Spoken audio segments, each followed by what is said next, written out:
while since I've done a video.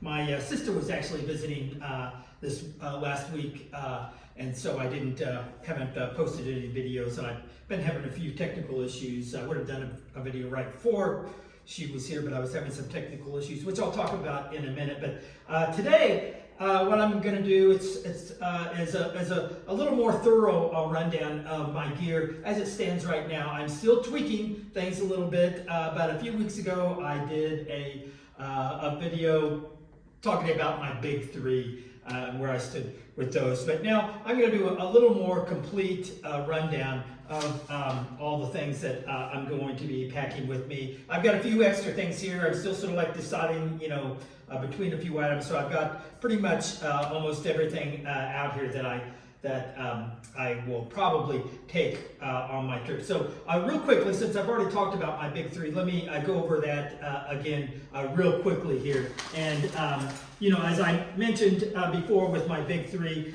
I do intend to be hiking my own hike, and I'm going to be taking the Nemo Hornet one-person tent. I think this is a really good tent for me. Not necessarily the best tent for other people. I've seen some criticism of this tent, online.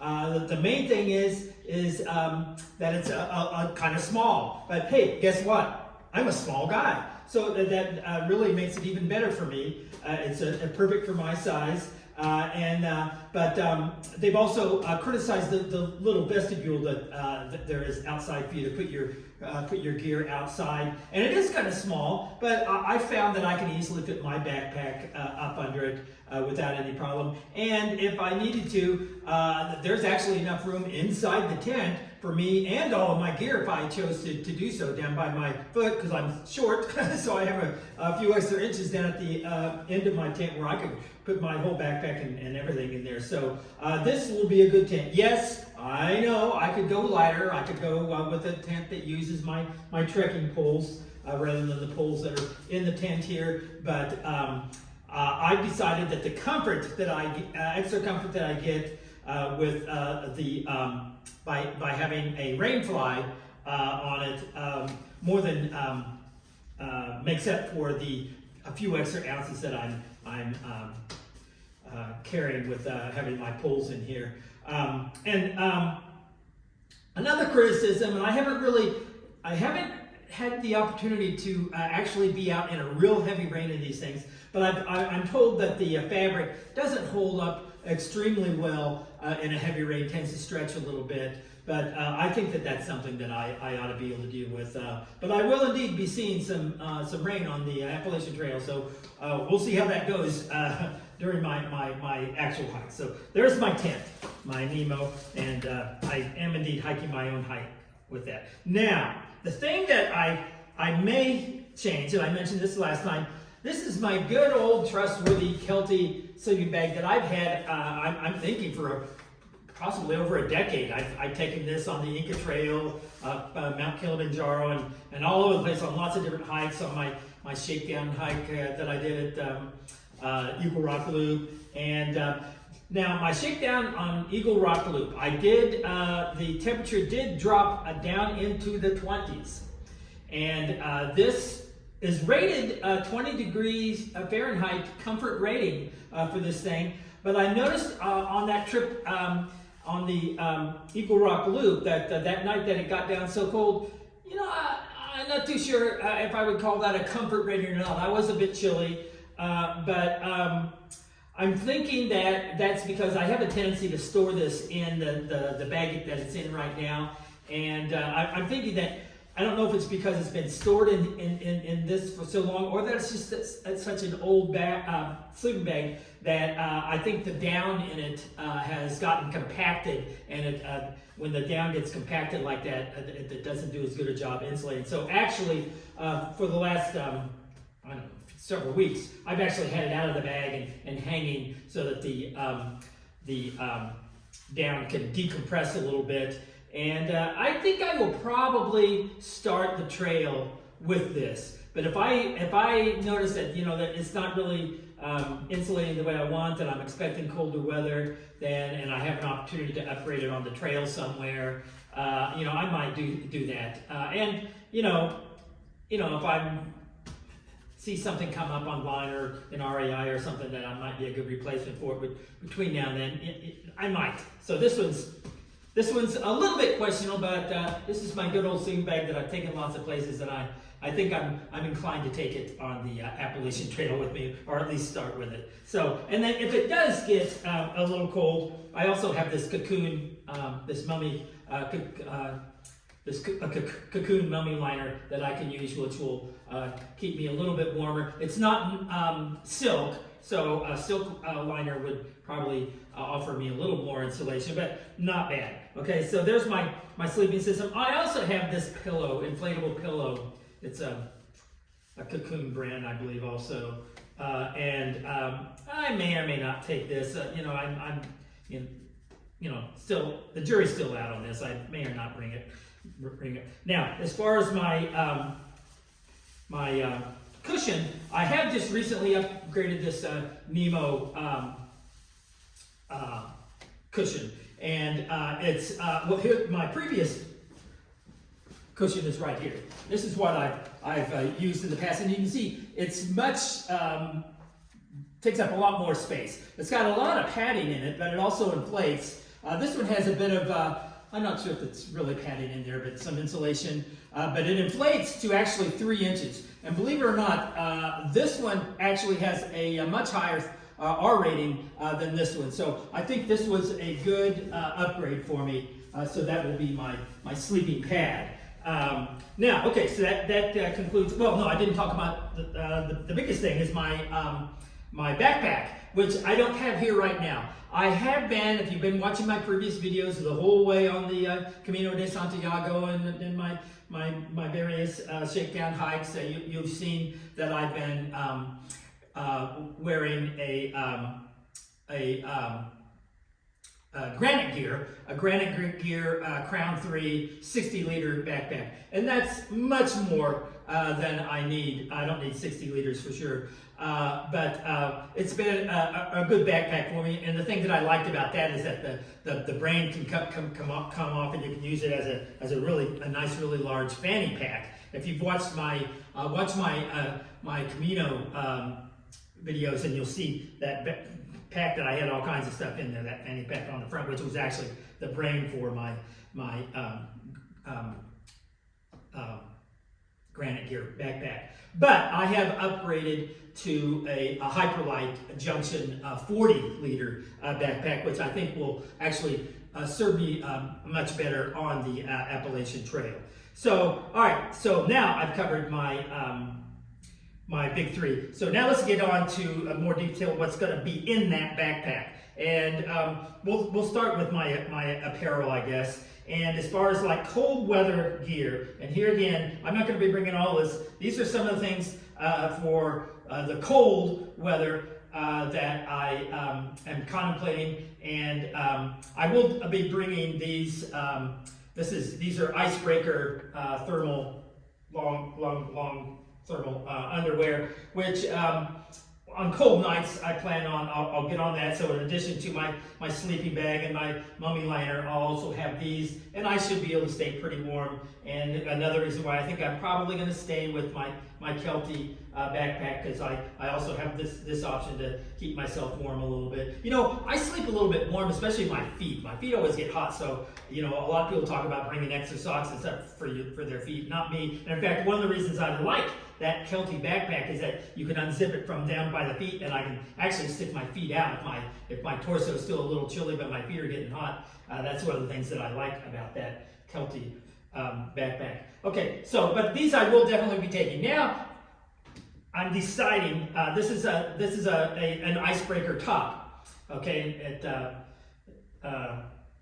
like this, and it's nice, keeps me warm. It's an Icebreaker. It's good, so it's good insulation. However, I have I took this. I'm not sure if I took it on Kilimanjaro, but I know for certain that I took this when I hiked the Inca Trail, because I've got some photos of myself wearing it while hiking, actually. But this one actually has a little hood, and it's I'm not sure if it's as well insulated as the Icebreaker or not, but it is fairly well insulated. So I think rather than this Icebreaker top, I'm probably going to be bringing this. This is AWOLon brand. I don't know. Yeah, I think that's probably the way I'm going to go as far as keeping my myself warm if it gets cold. And here again, that might just be for when I'm sleeping at night. But you know, who knows? If I hit some really cold weather in the Smokies, I could wear this stuff actually while I'm hiking if it's extremely cold. So I do have that option. Okay, now for probably my everyday shirt, and if you watched my really just about any of them, because I've worn this on my shakedown hikes, but this was my go-to hiking shirt on the Camino de Santiago. So almost every day I wore this shirt, and I've had this shirt for a long time. It's a nice, dry fit kind of material, cool and lightweight. And I've worn it, when I'm out, running for exercise. I love this shirt. If you're a Seinfeld fan, this is sort of like my golden boy. If you've watched Seinfeld, you younger kids may not be familiar with that, but Seinfeld had an episode where he had his favorite t-shirt that he called Golden Boy. Anyway, get on track. This is just my favorite shirt, and it dries quickly, lightweight, and so I will be taking this. Now, I want to have something to hike in that's not a heavily insulated, in case I need to have a long sleeves. And so I have this. This is another dry fit, long sleeve shirt. That sometimes if it's a little cold out in the mornings, if I'm out for a run and I want something a little bit more than the short sleeve there, I can wear this, and so that's a nice option. Now, I do have another long sleeve shirt that's a little bit heavier and a little more insulated. This one right here. I don't know. I think I'm probably, so here again, I'm hard pressed between my two long sleeves. This one, if I need a little more insulation, a little more warmth, this one will give it to me. But I think since I have my other, stuff for sleeping that I can use if it gets a little cold outside, I think that will be enough. So I probably will not take this, okay? So, but that's my option. I can decide between these two. And then as far as pants, I'm wearing jeans right now. I'm definitely not going to be wearing blue jeans on the trail. So I have these pants here. I think one of them I probably got from REI or someplace. This actually is a Field and Stream, but I've got a bunch of pants like these. So these may not be the ones that I will take, and I think I probably will bring two of them just in case. But what's nice about these, they're the zippers, so you can take them off and you can turn them into shorts if you want, and they are fairly lightweight. So I think this one here is an REI brand, and like I said, this is a Field and Stream, but I've got a couple of other pairs that are other brands. So I think I probably will bring two pair, not necessarily these two pair, but these two pair, and then underwear. I'll probably bring a couple of pair of underwear. This one is just like a Fruit of the Loom now, but I've got some other ones that I actually like better that are a Saucony brand. But I'll probably a couple of these really light type briefs that I'll wear. Okay, so now we'll come back to this. So I've got a variety of socks, smart wool, stuff like that. Even though I've got 4 pair of socks down here right now, I definitely won't be bringing any more than 3 pairs of socks with me. And then, if they wear out and I need to replace them, I can do that. And then my shoes, these are Topos. I think the model is Ultra Adventure Topos. These are great shoes, nice wide toe box. I wore these. These do already have a few miles on them, but less than 100. So I will probably start the trail in these. I'm anticipating that I'll have to replace my shoes at least twice, maybe 3 times on the trail.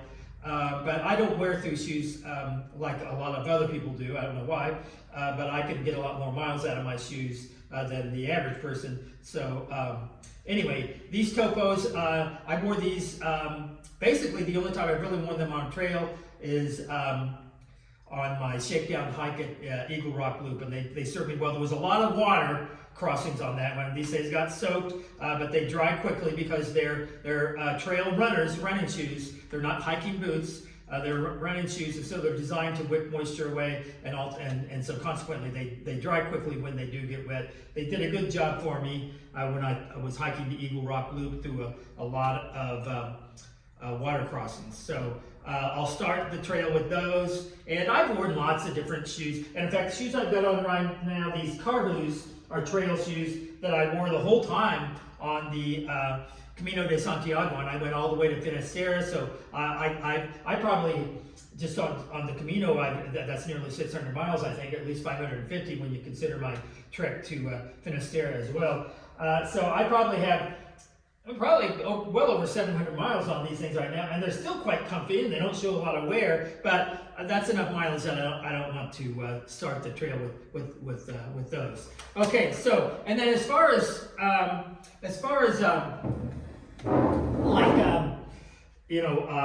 camp shoes, this is what I took on the Camino de Santiago. I got these are, I guess, Reef brand, and I got these at REI, and these are fairly comfy. You know, if I'm not wearing socks, these straps tend to rub my feet a little bit, and I don't necessarily like them, and they're not the most comfortable.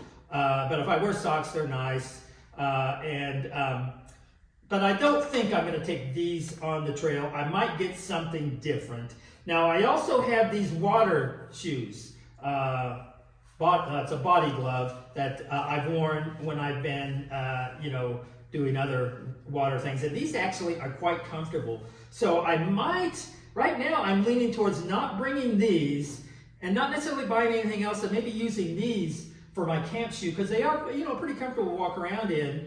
And then they would also be handy if I'm doing a water crossing and don't want to get these things socked. If it's early in the day and I got a lot of miles ahead of me, then I might take the time to take these off and put these on. So I'm still thinking about what I'm going to do. Almost certainly these are not going to be going, and pretty good chance these are going to be the camp shoes that I will use, that will also serve me well if I'm fording a river. So, and then I've got a buff here, and actually a couple of bandanas down here. I probably won't take any bandanas with me, but I've got a buff here that I'll probably bring. I might bring one bandana, but definitely not two. This one seems to be a little bit lighter, so maybe this is what I'll take. So, and then as far as rain gear, all right, I've got these two options right now. Somewhere I had some frog dogs, but I don't think I'm going to do the frog dogs. I think this is probably for sure what I'll be taking. This is a backpacker poncho, falls out of here. And the nice thing about this, it does a pretty good job, deflecting the rain. It keeps me fairly dry. But the nice thing about having a poncho like this is that it will also go over my backpack and be a little added protection for my backpack as well. I will be putting a liner in my backpack. In fact, when I was talking about my backpack, I didn't mention that, but here's the liner for my backpack that I have. And I've got a couple of replacements here, some new ones. Although this one's still pretty good, I'll probably start the trail with this and maybe take one of these just in case. Liners will keep my backpack running. But this poncho, almost certainly I'll be taking. Now, I also have this so-called waterproof jacket, but in a heavy rain and it's coming down, this is probably not going to do a great job. I think it also has a hood on it. Let me open this thing up just to, it's very lightweight and compresses down to takes up hardly any space at all. But let me see.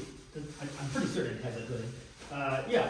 So this actually would be more useful as a windbreaker, or something like that. While I'm at camp or sitting around afterwards, just to add a little maybe extra warmth or windbreaker, and not so much, even though it is water resistant. I've taken this, in fact, I think I took this on the Camino, but I've taken this other places. Oh, I know where I remember I used this a lot when I was in the Galapagos Islands. I could do some little day hikes and stuff like that, and it's good. Doesn't really take up much space. It's very lightweight, so I may bring both of these you know, the jury's still out on that. We'll see. Okay, and then hats. I definitely need, especially on a sunny day, I need to wear a hat. In fact, you've seen me in a lot of videos wearing my AT cap here. Although, I think the cap that I'm going to bring actually is going to be this one. So I think my beloved AT cap is probably going to stay and not go on the trail. But this is, the reason I like this cap is that it gives me a little more protection from the sun with the brims and everything. But if I've got a head net, and if I'm around a lot of bugs and mosquitoes and stuff like that, I can put the head net on, and this hat does a pretty good job of keeping that net just well distributed around my head. So it's probably going to be this hat and then this head net when I get to later in the year and start seeing lots of bugs and mosquitoes. And then gloves. These are a pair of running gloves that I've used when running whenever it's gotten really cold, and they're nice. These are some gloves that I took on Kilimanjaro. I'm not really sure why I even have those out here, because I think this is a lot more than I'm going to need, and so I'm probably not going to take these. I probably will take these, and what's nice is they're actual gloves, so I can use my fingers if I need to use my fingers. In fact, I think there's a little. Are these the ones that have the little thing? So if I need to get my index finger out to use my phone or something. No, not necessarily. Okay, so, but they have the individual fingers, and then if it gets really cold, I can turn them into little mittens, and I can take my fingers and put them in to get a little extra warmth, and they become like mittens as well. And I think they're not as well insulated for sure as these other gloves. And, you know, if it gets really cold in the Smokies or whatever, or you never know what it's going to be like on Mount Katahdin, you know, my hands might be kind of cold, but I think they will at least prevent me from getting frostbite, hopefully.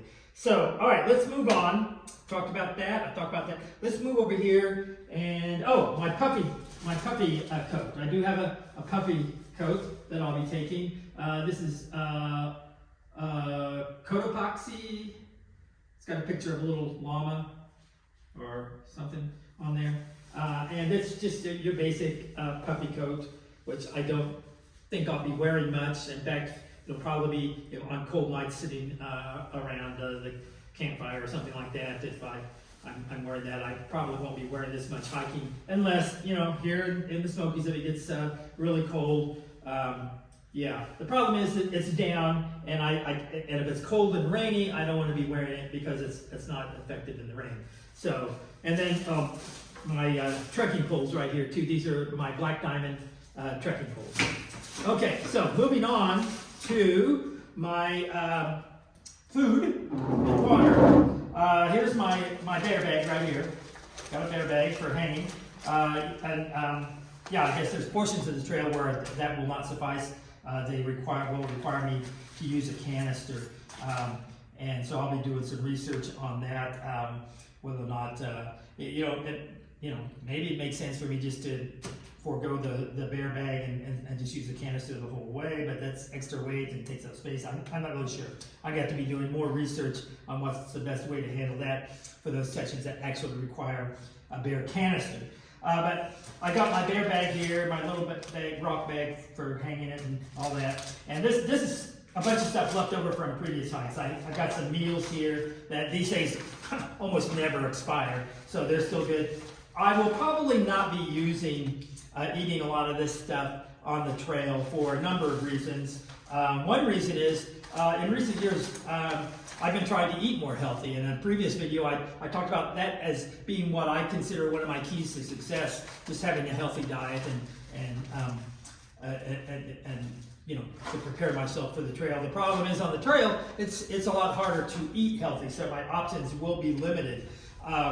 And so since I have these, I'll probably take off with these and use these the first 3 days on the trail, and then be doing resupply, basically. I'm not going to have any food shipped to me, although that would be helpful in terms of making sure I can find healthier food if I actually get my food beforehand and have it shipped to me. But the logistics of doing all that, you know, I'm not sure if I just really even want to deal with that or have that's one more thing I need to think about. Am I going to be, at the place I need to be to pick up a resupply, and can I count on the resupply being there, and all of that stuff. I think that's one way I can simplify my hike a little bit, give me a little bit less to worry about, is about not doing resupplies. Now, these are lightweight, they're dehydrated, so they're lightweight. They're, I'm sure they're probably healthier than a lot of my options that I might have on the trail,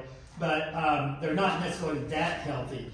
But they're really convenient. You can just open them up, heat up your water, pour it in there and wait about 20 minutes or so, and then give it a stir, and they're good to go. But this is not the least expensive way. Some of these things, I think, you can pay $15 or more for a packet of these things, so they're not the most economical. So I think I'm going to be relying mostly on when I get in town.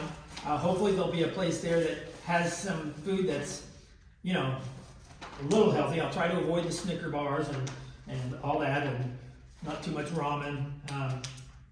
And try to get other things that are a little bit more healthy for me. The problem for that, things that are going to be a little bit healthy may not last as long on the trail. I might not be able to use, buy some healthy food that I can consume within the first day or two, and then, some less healthier food if I'm going to be out there for 3, 4, or 5 days before my next resupply, and have to do it that way. So that means probably more beef jerky than Snicker bars and stuff like that. So and then as far as my water, I'll use the Sawyer water filter, and I think I will probably just get a couple of smart bottles, one for dirty water, one for filtered water, and do that. I've been contemplating getting a collapsible bottle. I may or may not do that. I'm not sure. I'm definitely going to have to at least replace the filter on this thing, because this got frozen when I did the Eagle Rock Loop on that night. That got so cold I didn't bring it into the tent and sleep with it. So when I got up in the morning and looked out in the vestibule, the water in my water bottle was frozen, and so the water in the filter got frozen, and so probably cracked the filter. So I'll at least have to replace the filter. I might just replace the whole thing. Who knows? We'll see. And then I do have, this is considered a luxury, but I do have this collapsible cup, which would be nice to put some coffee or cocoa in it, if I decide I want to have some coffee in the morning, something like that. And speaking of that, I have these down here. All right, if you've been watching almost any of the videos about hiking and the AT, they've talked about element, okay? Well, I'm going to give you the lowdown on it. I am not monetized. I'm actually getting very close. I only need another 100 and maybe 150 subscribers, and I actually could monetize here real soon. So like and subscribe, and maybe I will be monetized. But I'm not monetized in any way. I don't have any sponsors. Element is not sponsoring me, so there is no link down below where you can go and get your packets from them. But I will tell you about them.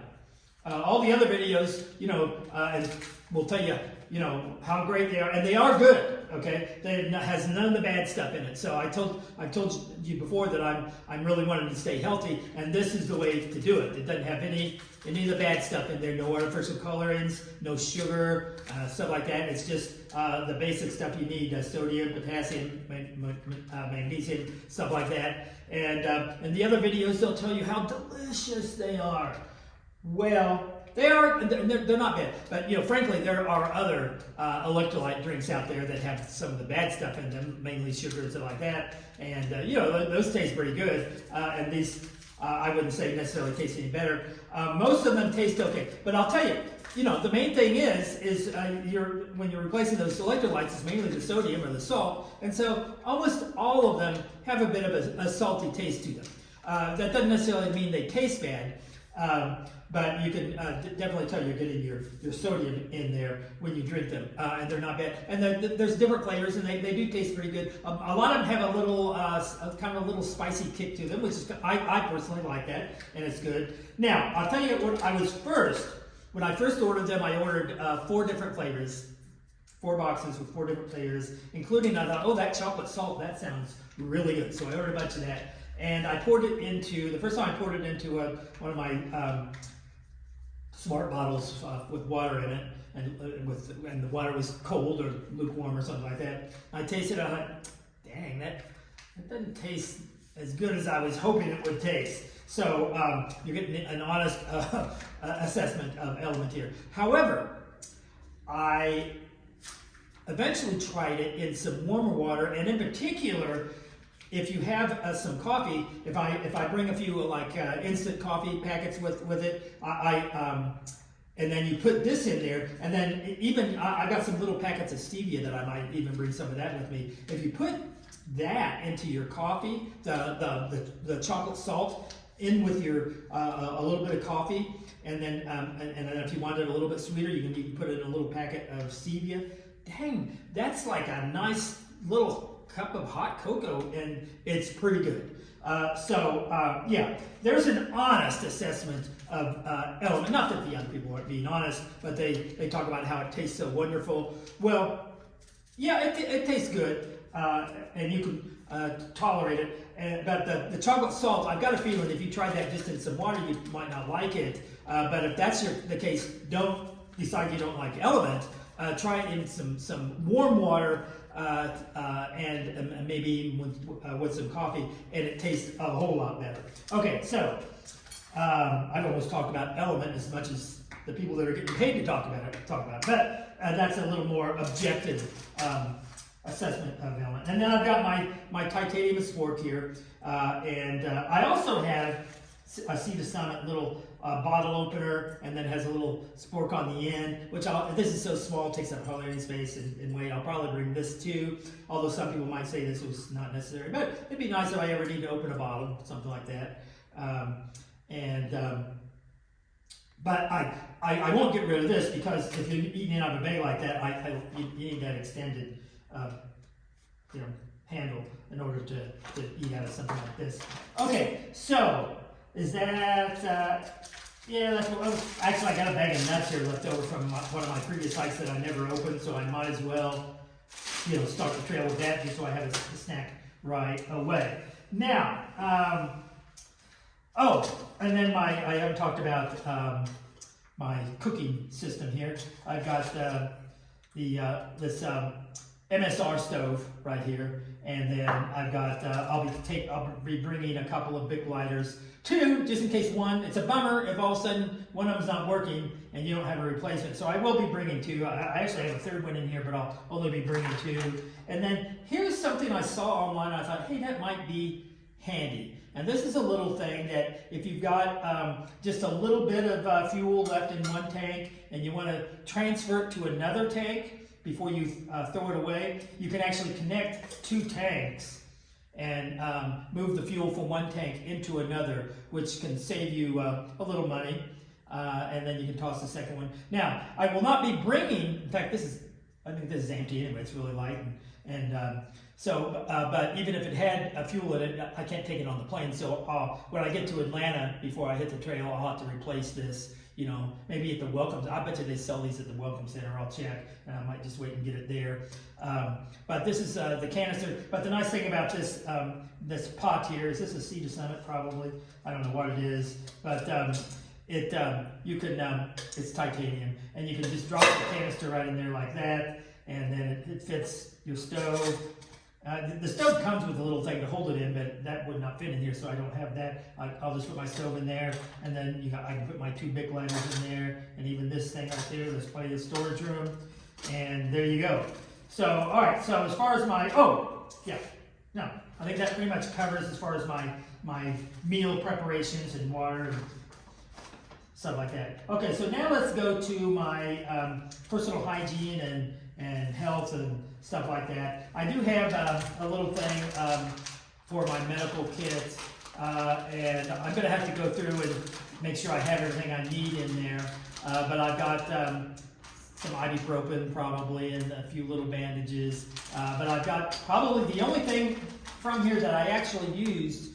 I think on the Camino de Santiago, I think I used some Aleve when I got a little pinch in my back for the first few days. But the only thing that I definitely used and found most useful were these little KT tape strips, because I never really got a blister on the Camino de Santiago, but I think I would have had I not had these, because as soon as I think it was in my left heel, I started to feel a little bit of a pinch in the heel, and before I let that develop into a blister, I put some KT tape on there, and that helped a lot. Now I also have this roll of KT tape right here. This is the regular stuff that you use for other parts of your body, and I'm not going to be bringing this whole roll, but I probably will bring 3 individual strips like this, because if I ever do get a case of plantar fasciitis, it takes 3 of these strips to treat your plantar fasciitis, to tape your foot up for that. And I have had in the past, a couple of times in the past, I've gotten plantar fasciitis, and this is the best thing for my plantar fasciitis. So I'll probably take about 3 strips of these off of the roll and bring them along with me. And then another good thing to help prevent plantar fasciitis, or even treat it if you happen to get it, is a little roller ball with these little nubs that help increase the blood circulation and run. You can just sort of put it on the ground and rub your foot around like that on it, and to massage it and get the blood flowing, and help if you have plantar fasciitis, will help it heal a little bit quicker. And if you don't have it, just that massaging and everything can help prevent it. Okay, so now the rest of my health stuff. I've got a little tick remover right here. So in case you get ticks, that probably won't be till later on in the hike when the weather warms up and when I'm dealing with mosquitoes and other bugs and ticks. So if I notice a tick on me, I'll get it off right away to hopefully I won't get any Lyme disease. Okay, here is something I will be replacing. This is my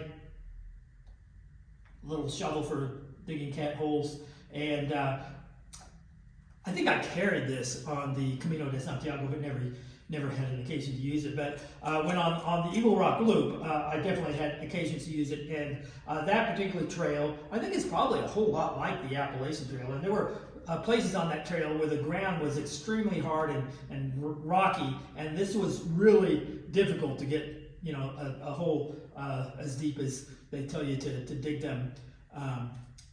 So I'll probably be replacing this with like a titanium one or something, and I'll go to REI and once I get back to Dallas before I leave for Atlanta, and probably replace this. But you'll need some sort of shovel for digging your cat holes, and then of course you always want to have some TP with you.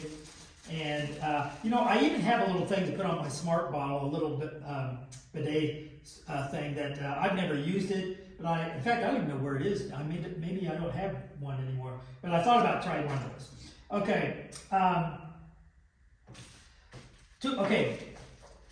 I mentioned in a previous video that I will not be sawing my toothbrush in half. But I do have this collapsible toothbrush, so it won't take up quite as much space. I can just collapse it like that, and it won't take up a lot of space. So this is probably what I'll be using on the trail. Yeah, I know it's. A lot of people like to cut their toothbrush in half and, do that. I prefer not to do that. And then as far as my toothpaste, I've got these capsules, and they look like they're, I had a silicone thing in here, so they should have kept it dry, but it looks like some moisture's gotten in there, or maybe it's just that they're just crumbling and falling into little pieces. And I could use these, but I think I'm going to get some different ones, try a different brand, because frankly, these just didn't really taste that good. I didn't like the taste of these things. And so hopefully I'll find some tablets that taste a little better than these. And if not, I might just use some little Crest things like this. But we'll see. So that's some stuff I'm still sort of tweaking. I also I'll get a few of these earplugs that I'll put into a plastic bag. In case I'm in a hostel or a shelter where there's somebody snoring at night, I can, put them in and help that. And then, occasionally I snore, especially if I've eaten too much or maybe had a few beers or something, I think I tend to snore a little bit more. And if I'm with somebody, I can offer these to them if I happen to be snoring. Okay, now I've got a little body glide for chafing, so I'll probably bring that. Although I don't think I needed, I might have. Oh yeah, you know what? I think on the Camino I did use this a little bit because I was giving a little chafing there around where my backpack was resting on my hips. So yeah, this can come in handy. So now, insect repellent, I got this permethrin here that I'll be treating a lot of my stuff with to help with that. So this is not something I'll necessarily be packing with me. This is something I'll treat my stuff with before I go, and then maybe periodically retreat my stuff as needed on the trail. Same thing with this. I've got this is some deep woods, off deep woods DEET and stuff for mosquitoes. But the first part of the trail, I'm not going to need this, so I'm not actually going to pack this. When it gets time for me, when I will need this, and when the bugs start coming out, the first resupply I come to, once it warms up enough where I have to worry about bugs, I'll get a thing of this to bring with me. Now, I probably won't bring this, but I think I saw this online, tea tree oil soap, and supposedly that helps repel bugs. I don't know if I'll bring this with me or not, because frankly, the only time would be using a bar of soap is if I was I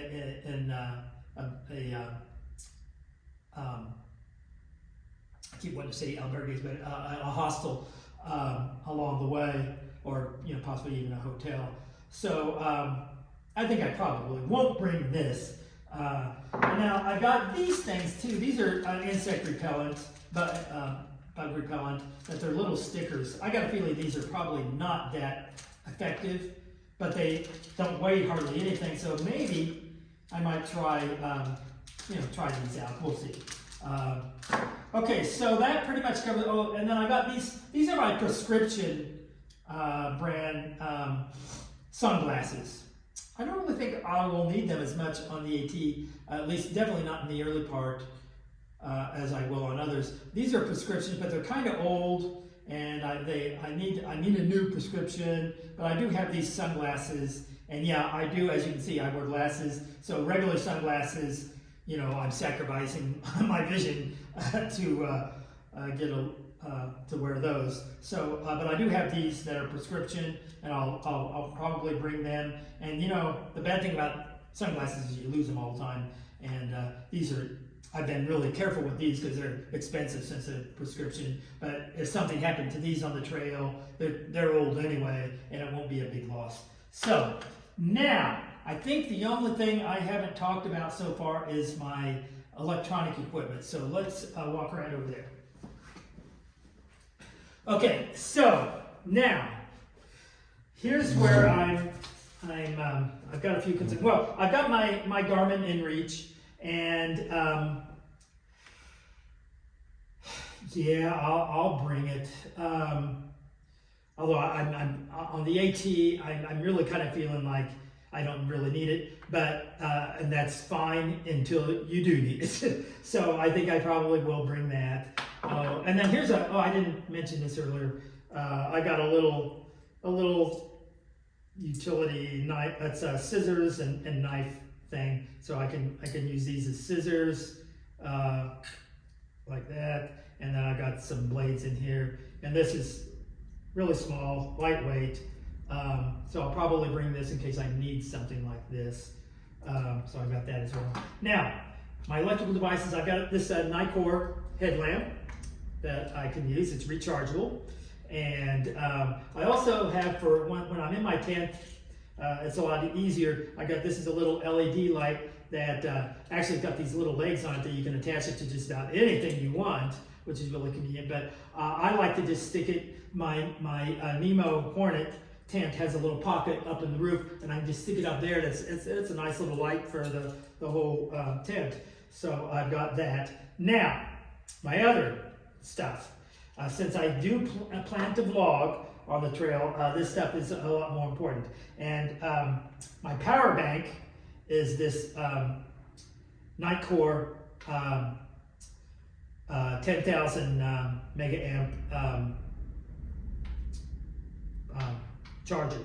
And I'm kind of wondering, since I'm going to be using both my phone and my Insta360 camera here, and then I've got these headphones that need to be charged, and you can only charge two things at once, one through the C port and one through the A port of the USB-A and USB-C ports right here. You charge it through the C port, but you can the output will work from either one. So I can charge two things at a time, but only two things at a time. And plus, you know, I'm not too sure how much, when I do the editing of my videos, that uses a lot of energy. And if I'm going to be out for 5 or 6 days, possibly, I'm wondering if this will suffice. So I'm thinking about getting another and having two of these. Fortunately, this is the smallest 10,000 megahertz power bank out there that you can get, and lightest. It's lighter than most as well. So I may get a second one of these. We'll see. All right, so there's that. And then I mentioned my Insta360 camera. I'm recording now on my iPhone. Now, usually this is what I prefer because it gives me a lot more options of controlling the video when I use this. However, last week this is why I didn't post my last video last week, was that I went out and recorded a little video, and when I got back in, one of the problems with this is that there's actually more editing phases you go through. Before you actually export this to my iPhone, you do some editing in terms of, if it's on the 360 setting, you have to edit the direction and stuff like that, zooming in, zooming out in the direction for your video, actually while it's still on, the file is still on the camera here, and then you export it to your, in my case, my iPhone. And the problem was, last week, for some reason or another, when I transferred the video to my iPhone, the audio and video were out of sync. And that was problematic. In fact, I spent a long time trying to fix that and was never able to really do it successfully enough that I felt comfortable enough uploading it. I know my videos are bad enough just because I'm still learning how to do the audio and things like that. So I didn't want to upload another technically bad video for you guys to suffer through. So, and then as I started this one, it was doing the same thing. So that's why I'm recording on my iPhone right now. But this one, the audio, especially if you're out in a windy area or if you're in someplace with really bad acoustics, the audio is not good on this. But I've got this external mic that I can actually hook right on to the side here. Oops, I've got it upside down, that's why it didn't fit. Put it right there, and then I can clip this mic right here, so it's a Wi-Fi kind of deal that connects in, Bluetooth or whatever. And the audio is a lot better. The problem is that audio just has not been syncing lately when I start my editing. It's when I do my first edit that's on where the file is still on the Insta360, the audio and the video is fine. It's only once I transfer it to the iPhone that when I play it back on the iPhone, the audio and video are out of sync. So I'm going to have to do some troubleshooting on that. I don't know if it's maybe that this is just malfunctioning. I need to buy a new one or something. I have had this for a while, a few years, and so I don't know. I got to figure out what to do with this, but this is what I plan to be taking. Those of you that have been watching my videos, and a lot of times you're wondering, you don't see a selfie stick and it looks like somebody's there actually taking my video. It's because of this camera right here, so it's really nifty, okay? And then once I'm editing, I use LumaFusion editing software, and so when I'm editing, if I'm in a hostel or around other people and I don't want them to disturb them, I'll use my Aftershock headphones so that they don't hear the audio of the videos that I'm editing. So I've got these aftershocks that I will use. I don't really listen to music. Occasionally, I think there are a couple of days on the Camino when I decided, you know what, maybe I'll listen to a little music, but I can listen to some music with these too if I want. But it's mainly just for when I'm doing my editing around other people and I don't want to disturb them. And then of course you need to bring enough, in this case it's got its own charging cable, so this is dedicated, this cable right here is dedicated just for this, but the others will use other types of USB cables, either usually a USB-C cable to charge them. Well, in the case of my iPhone, it's got, as you know, iPhones, again, they have their own type charging device. So does that, oh, and then this is the selfie stick for the Insta360. And then if you've noticed, when I've done my other videos, you'll see me, and it sort of looks like I'm just sort of holding my hand in a funny position, but you never see the selfie stick itself. And then if you don't see my hand, you don't even see that, so it looks like somebody's walking alongside me doing my video. The only time you can really detect the selfie stick is if I have a shadow, and then you can see the shadow of the selfie stick in there. Now, one more thing that I'm still kind of deciding on. This is a nice little tripod right here, and it collapses up into hardly any little space, and little bit space at all, and it's lightweight. And you do this, and then I can put my selfie stick or something else in there. The problem is that, you know, once I get my selfie stick up and then the weight of the camera, this is not very stable at all. And 9 times out of 10, it's going to want to fall over, especially if you get a little bit of a breeze. So this, I think I'm not going to, I took this on the Camino de Santiago, never really used it much. And if you're just going to put your iPhone in it, set it up on something like that and put your camera on it like that, it works fine. But if you're going to extend a selfie stick on it, not so much. So I have this, and this is a lot more, with these legs you can twist them around and tie them around the branches of trees and stuff like that, and do all kinds of stuff like that. So I have a lot more options, and because I can get a wider base on this, it's a lot more stable than that if I'm just sort of using my, if I'm connecting my selfie stick to it and trying to get it up and using it as an actual tripod. This offers a little more stability. You still have to, you know, be careful with this, but this one will probably be more successful. So I probably will bring this. It's a lot bigger, a little bit heavier. It's not that heavy actually. It's pretty light, but it will take up more space. So, but I'll probably be taking this one and not that one. Okay, and then I've got.